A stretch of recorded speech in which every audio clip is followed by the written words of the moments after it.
Pernahkah kamu bertanya-tanya, mengapa ada orang baik yang bahkan taat menjalankan perintah Allah harus melewati banyak cobaan dalam hidupnya? Sebaliknya, ada juga orang yang suka berbuat maksiat, justru menjalani hidup yang bahagia-bahagia saja, seolah-olah tidak pernah menerima cobaan. Sebenarnya, mengapa cobaan ini menimpa kita, hamba-hambanya, yang berusaha sekuat tenaga untuk beriman dan menaati segala perintahnya? Bukankah Allah Maha Pengasih dan Maha Penyayang? Bukankah seharusnya hidup orang-orang beriman dipenuhi kemudahan dan kelapangan? Hidup bukannya tidak adil, sebab segala sesuatu dalam kehidupan ini, sekecil apapun itu, termasuk daun yang jatuh sekalipun, tidak akan terjadi tanpa sepengetahuan dan kehendak Allah. Setiap peristiwa yang menimpa kita, baik atau buruk, merupakan bagian dari rencananya. Dan pasti di balik itu semua terdapat hikmah yang kerap kali tidak kita sadari. Seperti untuk meningkatkan derajat kita. Ketika ditanya, siapa yang paling berat ujiannya? Rasulullah SAW bersabda, orang yang paling berat ujiannya, yaitu para nabi, kemudian yang semisalnya, dan yang semisalnya lagi. Seseorang diuji sesuai dengan kadar agamanya. Kalau kuat agamanya, maka semakin keras ujiannya. Kalau lemah agamanya, maka diuji sesuai dengan kadar agamanya. Senantiasa seorang hamba diuji oleh Allah hingga dia dibiarkan berjalan di atas permukaan bumi tanpa memiliki dosa lagi. Hadis riwayat At-Tirmidzi. Jadi, ujian diberikan bukan karena Allah tak peduli, melainkan justru karena Allah lah yang paling peduli.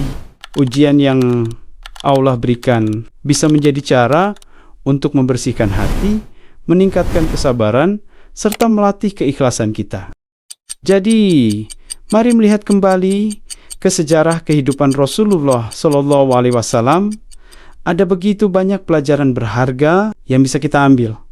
Begitu beratnya ujian yang dihadapi oleh Rasulullah, sehingga menjadi cerminan betapa tegar dan sabarnya seorang hamba dalam menghadapi berbagai cobaan.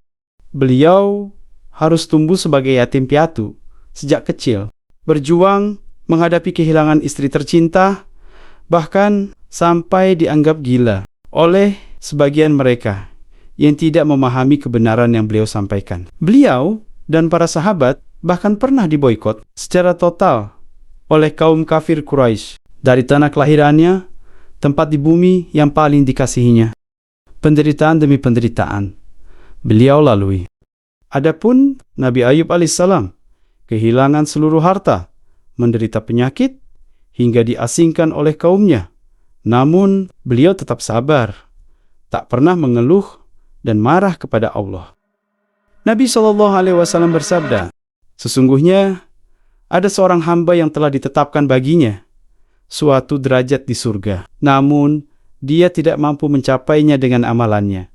Maka Allah pun menimpakan musibah padanya, baik pada tubuhnya, hartanya, atau anaknya. Lalu Allah memberinya kesabaran sehingga dia pun mencapai derajat itu. Hadis riwayat Abu Daud. Karena orang besar tidak mungkin diuji dengan ujian yang kecil. Jadi, dunia itu tidak selamanya nikmat, mewah, bahagia, dan ditolong. Tidak selamanya seperti itu. Allah menggilirnya di antara para hamba, bahkan Nabi dan Rasul, yang terjaga dari dosa pun mendapatkan cobaan. Sehingga, hendaklah seorang hamba menenangkan jiwanya, bahwa apabila dia diberi cobaan, sesungguhnya itu tidak hanya terjadi pada dirinya saja. Bahkan, cobaan itu dahulu sudah menimpa para wali Allah. Jadi, di sini kita harus tetap menenangkan jiwa dengan sabar dan berdoa meminta kelapangan dari Allah. Allah Subhanahu wa Ta'ala berfirman, mohonlah pertolongan kepada Allah dengan sabar dan salat. Sesungguhnya, salat itu benar-benar berat kecuali bagi orang-orang yang khusyuk. Quran Surah Al-Baqarah ayat 45. Ujian untuk penghapusan dosa. Rasulullah SAW bersabda, tak ada sesuatu pun yang menimpa seorang mukmin sampai duri yang menusuknya, melainkan Allah akan mencatatkan baginya ganjaran pahala atau menghapuskan dosa-dosanya. Hadis riwayat Muslim. Cobaan itu akan senantiasa bersama orang yang beriman, baik laki-laki ataupun perempuan, baik berkaitan dengan dirinya, anaknya, ataupun hartanya, sampai dia berjumpa dengan Allah tanpa membawa dosa lagi. Hadis riwayat At-Tirmidzi. Hadis ini mengajarkan bahwa ujian yang diberikan Allah tidak akan berhenti sampai dosa-dosa kita bersih sepenuhnya. Allah menguji hambanya sebagai cara untuk menyucikan mereka dari dosa. Oleh karena itu, penting bagi kita untuk menyadari bahwa saat diuji, Allah sedang menginginkan kebaikan bagi kita, membantu, membersihkan diri dari kesalahan kita. Ini adalah kabar gembira yang menenangkan hati, karena setiap sakit, setiap kesedihan, setiap kerugian, bahkan sekecil duri yang menusuk dapat menjadi sebab gugurnya dosa-dosa kita. Selain itu, dalam kesulitanlah kita seringkali merasakan kedekatan yang paling dekat dengan Allah. Doa-doa yang terucap di tengah badai terasa lebih tulus dan ketergantungan kita kepadanya semakin nyata. Kalau kita merasa banyak dosa di masa lalu, sebelum kita tobat, anggap saja itu untuk membersihkan dosa-dosa kita yang telah lalu. Sehingga, kalau kita pulang kepada Allah, kita pulang dalam keadaan bersih, dan itu pasti membuat kita menjadi orang yang paling beruntung. Walaupun berat, kita dianjurkan untuk menerimanya dengan keridoan, tanpa mengeluh atau berputus asa, sembari tetap berharap agar Allah memberikan jalan keluar dari kesulitan kita. Di saat itulah kita merasakan sabar dan syukur. Sabar dan syukur adalah dua sifat yang menjadi anugerah bagi setiap hamba dalam mengenal Allah lebih dekat. Ketika seseorang merasa bersyukur dan senang saat dia diuji, bersabar atas duka yang dihadapi, saat itulah hati mereka menjadi tenang dan ujian berubah menjadi sesuatu yang netral serta tidak lagi membebani. Allah Subhanahu wa Ta'ala berjanji akan memberikan pahala yang besar bagi orang-orang yang sabar. Dalam surah Al-Baqarah, setelah menyebutkan berbagai bentuk ujian, Allah berfirman, "Dan sungguh akan kami berikan cobaan kepadamu dengan sedikit ketakutan, kelaparan, kekurangan harta, jiwa dan buah-buahan, dan berikanlah berita gembira kepada orang-orang yang sabar, yaitu orang-orang yang apabila ditimpa musibah, mereka mengucapkan, Inna lillahi wa inna ilaihi raji'un. Yang artinya, sesungguhnya kami adalah milik Allah dan kepadanya lah kami akan kembali. Mereka itulah yang memperoleh keberkatan yang sempurna dan rahmat dari Tuhan mereka. Dan mereka itulah orang-orang yang mendapat petunjuk. Quran Surah Al-Baqarah. Jadi, di saat istighfar kita belum sungguh-sungguh, maka taubat pun akan terasa lemah. Sehingga langsung diuji oleh Allah. Jadi, perkuat lagi istighfar kita.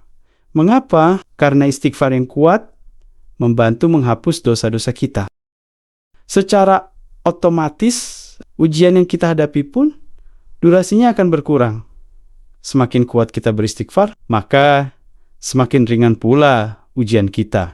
Ketika istighfar kita sudah mantap, ujian kita selesai. Dan insya Allah, Allah ganti dengan kebaikan. Mengingat kembali tujuan hidup. Kita boleh punya banyak harta, tapi jika kekayaan itu membuat kita lalai dan lupa akan tujuan utama keberadaan kita di dunia ini, maka ada hal yang perlu diperbaiki dalam alur kehidupan kita. Allah SWT berfirman, "Bermegah-megahan telah melalaikan kamu sampai kamu masuk ke dalam kubur." Ujian sering hadir seperti alarm yang membangunkan kita dari tidur, mengingatkan bahwa kehidupan di dunia hanyalah sementara, sedangkan tujuan akhir kita adalah kehidupan di akhirat.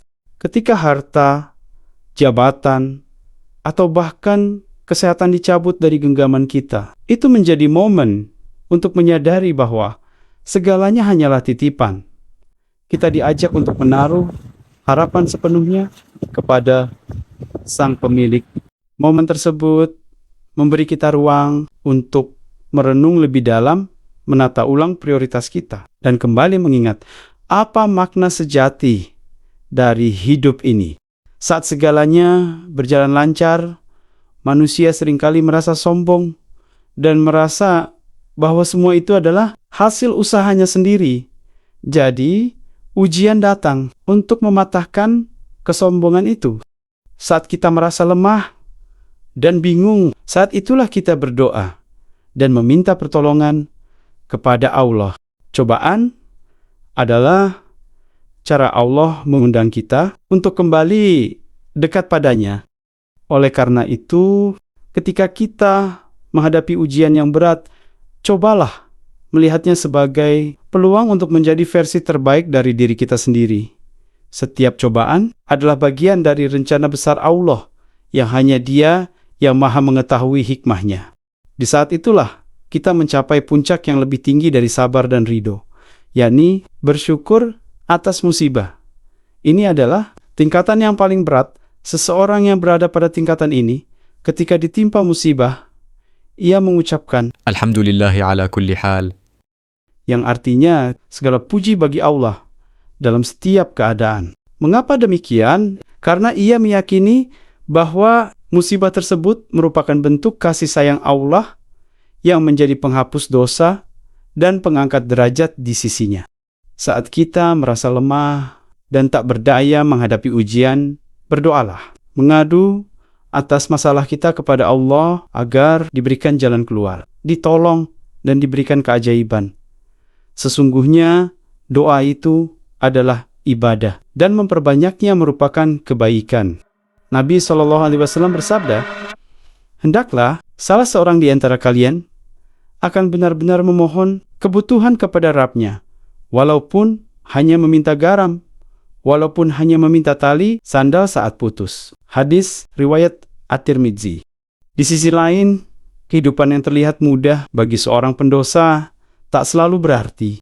Sebuah kebahagiaan hakiki terkadang itu merupakan bentuk istidraj, sebuah ujian terselubung, di mana nikmat duniawi terus mengalir hingga lambat laun melalaikan mereka dari mengingat Allah. Saat itulah mereka terjerumus semakin dalam tanpa menyadari dampaknya. Baik, sekian video kali ini. Sampai jumpa di video berikutnya. Semoga Allah membimbing kita semua ke jalan yang benar.